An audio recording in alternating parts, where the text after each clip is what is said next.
Hello and welcome back to another episode of Catching Time. I'm CQ the Watch Guy. I'm Chris. We're here today with some really cool timepieces for you guys. You want to talk about what this episode is about? Yeah, so to be honest, I was watching a lot of F1 this weekend and I saw Lewis Hamilton win. I just got inspired. And of course, this is in a bunch of IWC, so I was like, what kind of racing inspired watches should we do, Chris? And of course, you thought Daytona. Why not Daytona? I mean, we really have some cool stuff in inventory at the moment where a few pieces you guys probably have never seen or you've seen similar, but it's not identical. So Exactly. I think there's some cool stuff for us to run through. And just give a little quick explanation on these pieces and welcome them to our new episode of the Daytonas. Yeah, right. I like that, the Daytona. The Daytonas. Oh yeah, so we had some really special stuff in inventory. So we narrowed down just 5, and big boy here in the green box, we saved that for last. Get to that. Let's what do you have on the left side of this? So really, really cool piece that I was very happy to get in for a client. A lot of you guys know the color combination. There was a huge demand for it around the COVID time where everyone wanted Tiffany blue. It was the color, right? Everyone calls it Tiffany blue. But Tiffany blue was like in the OPs is just a color. Yes. This is a factory Rolex turquoise dial. Yep. From factory. Back in 2016-ish era, you could have gone to Rolex and customize a watch the way you wanted it to look. Yep. And If you're high profile. if you're a high profile spender, Spend a little bit. right? You spend a little bit more. And you can customize your Daytonas or whatever it is you wanted at that time. And this customer, actually from overseas, I think this was the UK original purchase. The card says turquoise dial. This is not a beach that was made together to look like this. This is actually factory. I've never seen another one. I don't think we have seen another one. I've heard there's a handful that's ever been made this way.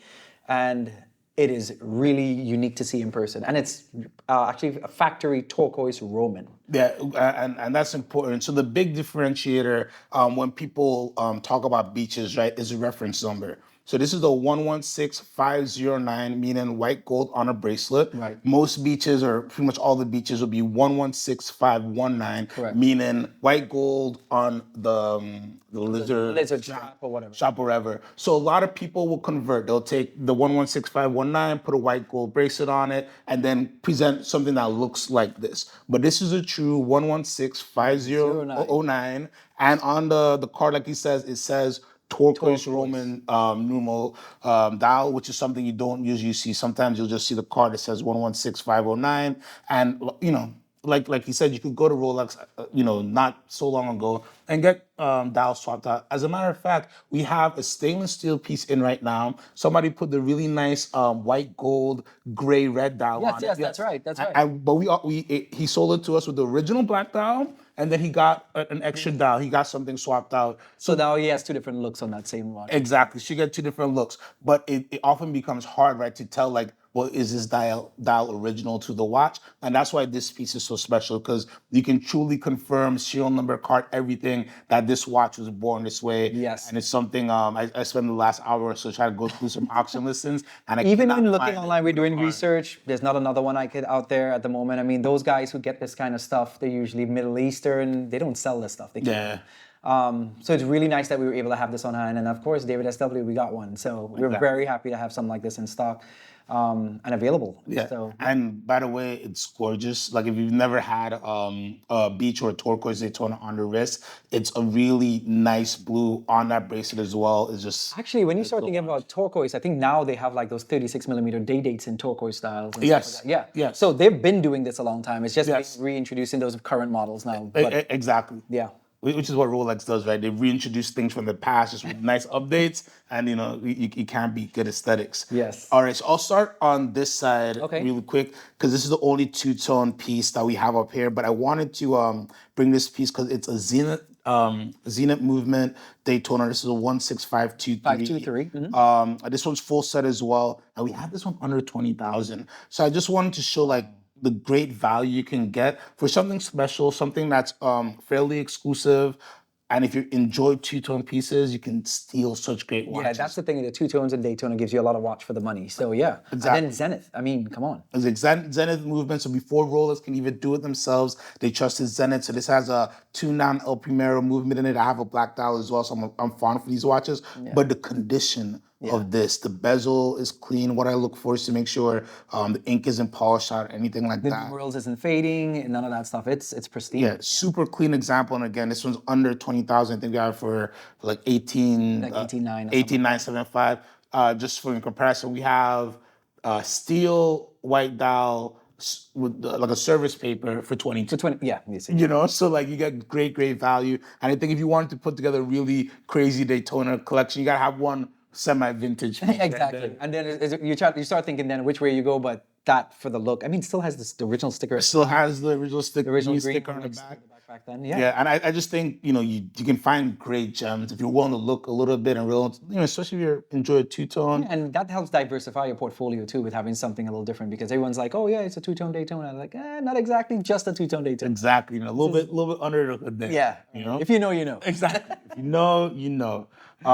Who's next? What's next? Oh, that's the Pave. Let's do the Pave. Let's do Pave. Oh, yeah, there you go. This is a beautiful. So I think this is all 116509, if I believe, with a beautiful Pave diamond dial with the racing Arabic numerals. Yes. And I just love this watch. I'm a big fan of gem set watches, but I'm a big fan of gem set watches that are under the radar, if that makes sense. And for a watch that is fully paved on the dial, It's not screaming. It makes a statement, but it's not screaming at you. Because when you start putting baguettes on the outside, yes, it gets a bit much. then we're talking With a little the bit louder. with the solid bezel, it really does well. And I like the steel subdials in there as well because Yes. it gives you, believe it or not, you think of diamonds being so much in your face, but because it's just Pave, the subdials start to pop. Exactly. And it's because it's Rolex quality diamonds, everything is color matched perfectly. You have beautiful white, you know, colors diamonds. So the steel subdials kind of even contrast very well, even though, like you said, they're sitting in a bed of diamonds. So you wouldn't think you'd be able to see it that well. But even in low light, look how gorgeous that is. In a little bit more light, you get a Even little the more numerals sparkle. almost look black, but they're actually polished. So it's really well done. Exactly. It's super well done watch. It's something you just don't think about. You hear diamonds, you're like, oh, this is too gaudy. But I dare you to get one of these on the wrist. You'd be surprised how understated and elegant it is. You know, elegant and sporty. Yeah, that's really this watch too. I know has gotten one or two, had a few inquiries out of Miami. I know those guys down there like to wear stuff a bit more Exactly. like this. It does do well. Hey, because it does a trick. It's under the radar, but if you need to show out, it's there. Show up and show out a little bit. Exactly. When people get up on it, they're like, oh, this is not your regular Daytona. Oh man, yeah, that's a great one. And next up, the new reference. Yeah, so this is new, the 126509 black diamond dial with the steel sub dials, and I love the new. It's like almost like a reverse panda type of. Yes. Yeah, because the stark difference of that is it a black lacquer? I think it is. Yes. Yep. Yes. Yes, it's a black lacquer-like dial with the silver sub dials. Hour markers being diamond as well. It's just enough presence, not too much going on, but. Yeah, it pops from across the room because of that stark difference of the black dial with the silver subdials. And again, just like the Pave piece, very understated, gives you that little splash of diamond that you want. And to me, I'm a big fan of white gold Daytona. Just you can wear them. Nobody really knows what's going on. You can really enjoy it. And the newer generation pieces with the slight updates on the lugs and dials and things like that, I'm really enjoying. It wears very handsome. These new references. At first I was like, oh, it's not much change. When they're on, you see the difference. Exactly. It really does wear differently. So. Little things make big differences, right? That's what it is, and that's how Rolex does best. Slightest little adjustments. It's a new reference, but it makes a statement. So exactly. Yeah. All right. Are you ready to go this? Yeah. Let's go for the big boy. So if you want to talk about white gold Daytonas, this is the elite of the elite. 2023 release. Yep. 2023 release of the exclusive Rolex Daytona Le Mans limited production. Only produced for 1 year. Yep. We at David SW are very happy to say that we have one of these available. Yes, I know, they're up there. Yeah. But it is such a special piece that it's just one of those things, seeing it in hand, you see the details that makes it stand apart from the others. You see why it's so exclusive and why there is so much demand for this piece. It is handsome. It is good looking. I don't even want to touch it. Yeah. I don't even want to touch it anymore. I have seen it. I have held it. The little details, the touches of red, puts that racing heritage into the watch. The white subdials as well. Yeah, they're nice and big too. They're big, yeah, nice and big, pronounced. The rim around the bezel shows a bit more on this watch versus like the steel bezel on that because of that black ceramic bezel. What do you think? What do you think? I love this watch. You know, when it was first released, just aesthetically, I just thought it was a great marriage of the vintage aesthetics of previous versions Daytonas with what they're going to moving forward with the steel bezel around the ceramic bezel, or the steel border around the ceramic bezel. But with white gold now. But now you have a white gold. I love how they did this, the sub dials, and I love that it's a truly special piece. You know, we can go back and forth on the price and all that, but it's interesting that it was released for a limited edition event, which they really don't do. Like if you go back in the history of Rolex, the very few times that they've done a special edition just for like a race or something like that, then it's only in production for 1 year. So it's just a really, it's very Patek-like, let's say. That's the thing about it. I mean, they made it even extra special to the fact with that open case back. I mean, it's only 3 models at the moment that does that. The 1908 Platinum, the Daytona Platinum, and then this model. Exactly. Really, really cool. Yeah. So I love that. I love that they use this as a platform to introduce some new things that they're gonna introduce to the whole Daytona line. Yes. And again, very Patek-like. You know, something that Patek would do is like have this limited edition for like a grand exhibition and show you different features that they'll then bring through throughout the rest of the collection. And again, it's something that it's a special piece. I think it'll be interesting to track these through the years and decades as we go through auctions. I mean, and that's the thing, like especially in the US, now, like now, there's the yellow gold version of it, stunning as well.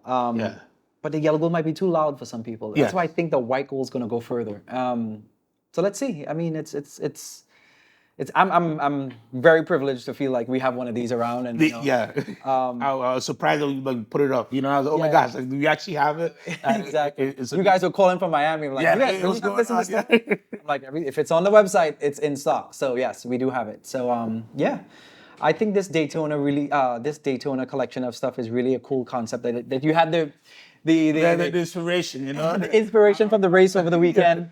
You know, we like our Formula One down here, so yeah, let's keep it going and let's keep doing one or two of these kind of episodes with like some special stuff and keep bringing it to the community so you guys can enjoy seeing what it is we have and just keep enjoying the products as they come out. So yeah, want you guys to tell us what's your favorite Daytona from the lineup here. Yep. But also, what's your favorite Daytona in history? There's so many great variations out there that I always love to hear what people's favorite Daytona. So get in the comments, let us know what your favorite piece is, and maybe we'll talk about it in our next episode. Sure, yeah, guys, you can always reach us again via phone, email, our chat on our website. We have WhatsApp, everything you can think of.